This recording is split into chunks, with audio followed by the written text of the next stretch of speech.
안녕하세요. 박성필입니다. 자, 오늘 두산 에너빌리티 보도록 하겠습니다. 자, 일단 이 종목은 개인 투자자가 많습니다. 그죠? 개인 투자자가 많으면 좋지 않다라고 하는데 일부분 맞는 말도 있지만 장점으로는 개인 투자자가 많으면 개인들의 평단이 높기 때문에 저점이 다소 방어가 되는 편입니다.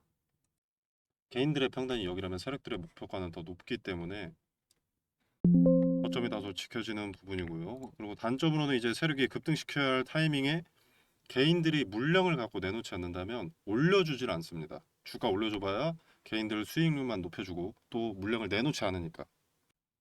그래서 세력이 물량을 흡수하기 위해서는 공포심이 동반되는 경우가 많은데 이게 공포심을 만들기 위한 급락을 연출할 경우에 세력의 손해도 커집니다. 만약에 뭐 갑자기 이렇게까지 떨군다 하면 세력이 요만큼의 손실을 봐야 되는 거죠. 이렇게 싼값을 만들려면 낮은 가격의 매수 매도를 반복을 해야 되는 거니까. 그 리스크를 세력이 감당하지 않는다면 지독한 기간 조정으로 갑니다. 개인들이 지루함에 버티지 못하고 매도하도록. 자, 이렇게 되면 박스권이 형성이 되고 밑바닥이 아주 명확해집니다. 박스권 내에서 밑바닥이. 밑바닥이 명확해진다는 것은 지지 포지션이 어디인지 누구나 알 수 있게 차트가 그려진다는 건데 이때 강력한 지지의 자리를 한 차례 이탈시켜서 겁을 줄 가능성이 높습니다.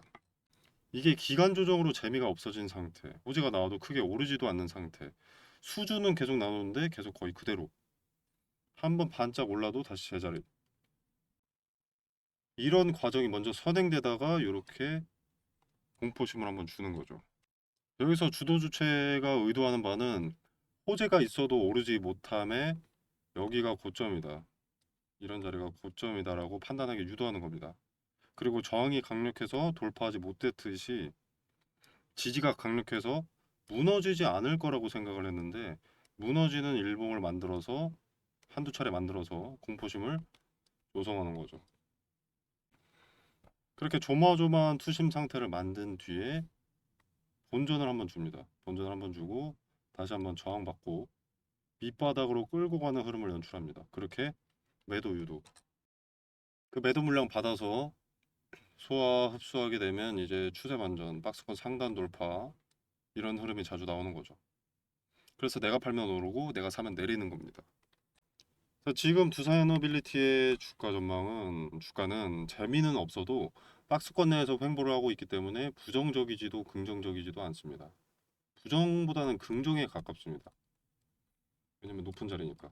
높은 자리이지만 무너지지 않고 박스권을 유지해주고 있으니까. 자, 그리고 이제 이슈가 하나 준비가 되어 있죠. 두산은 수주는 지속적으로 나오기 때문에 수주보다 이슈가 기대감이 클 수가 있습니다.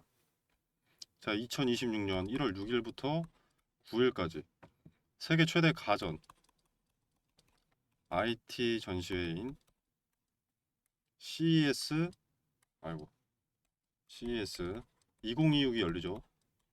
자, 두산그룹도 참여합니다. 자, 뉴스 한번 같이 보면은 뭐 두산 CES 2026에서 최첨단 기술 포트폴리오 대거 공개 예정이다. 내용을 보면 급성장하는 AI 기반 산업을 지원하겠다는 두산그룹의 강력한 의지를 나타낸다. 두산그룹 김도환 CSO는 AI 발전으로 에너지 수요가 그 어느 때보다 높아진 시기에 이번 CES 참가는 오늘날 삶에 영향을 미치는 솔루션을 구축하고 더욱 지속 가능한 미래를 위한 토대를 마련하는 우리의 의지를 반영한다라고 했습니다. 그리고 밑에 보면 AI 기반 혁신 기술을 통해 산업과 인프라 지원에 대한 지속적인 투자를 보여줄 예정이다. 결국 전력이죠, 전력. 두산에서 투자하겠다는 것은 전력이겠죠. AI 데이터 센터의 전력 수요를 충족하도록 설계된 가스터빈과 SMR 분야의 진보된 현황을 공개할 예정이다.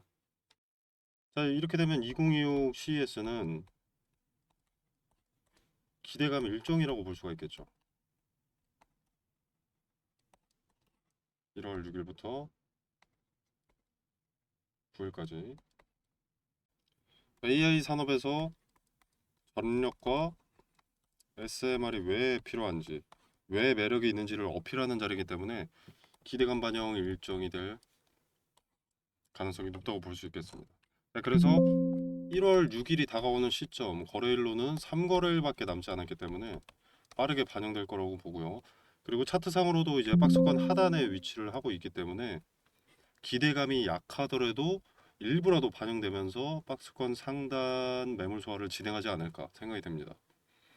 상단 매물 소화는 차트를 보면 알 수 있기 때문에 앞으로 3거래일 1월 2일부터 3거래일 그리고 이제 CES 일정인 1월 6일부터 8일까지 흐름을 주목할 필요가 있겠죠. 그리고 이제 CES에서 발표되는 내용에 대한 분석, 정보도 텔레그램방에서 언급을 드리겠습니다. 그리고 반등할 가능성이 다소 높아 보이기는 하는데 이 매물 소화의 흔적, 디테일을 함께 말씀드리도록 하겠습니다. 자, 그리고 AI 거품론. 이 얘기는 좀 나온 지는 좀 오래됐죠. 거품론은 애초에. 자, 그리고 이제 AI 인프라 투자가 과열됐다는 언급들이 꽤 있는데 뭐 전력이 그렇게나 많이 필요한가 이런 언급 등등.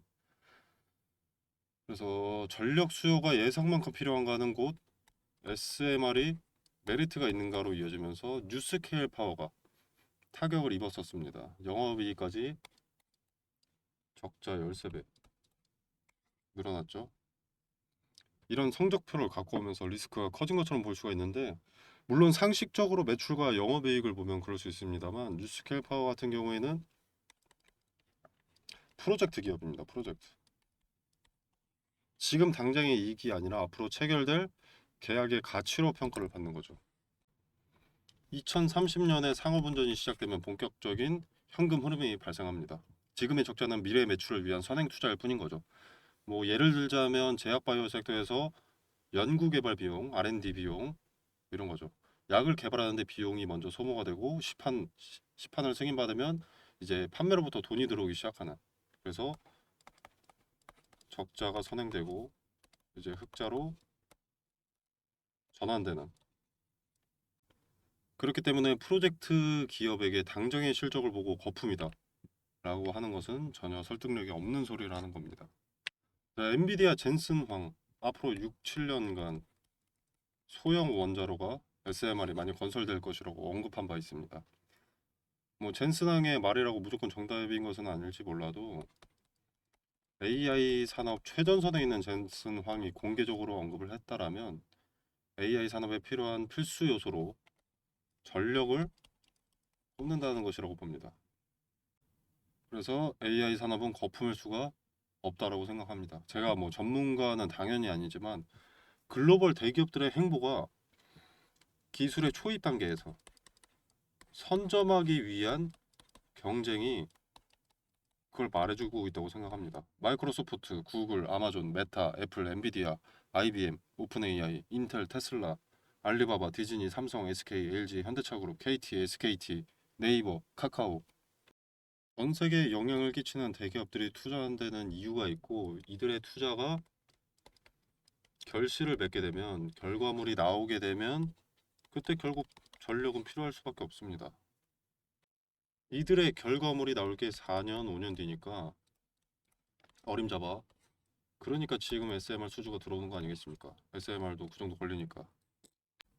자, 미래 결과 AI가 거품일지 전력 수요가 모자라지 않을지 그 누구도 알 수 없습니다만 기업들은 4, 5년 뒤 AI 산업의 가치들을 높이 사고 지금부터 투자하고 있습니다. 그리고 완성된 기술에 전력이 필요할 것으로 생각되어서 SMR 투자도 현 시점부터 시작이 되고 있고요.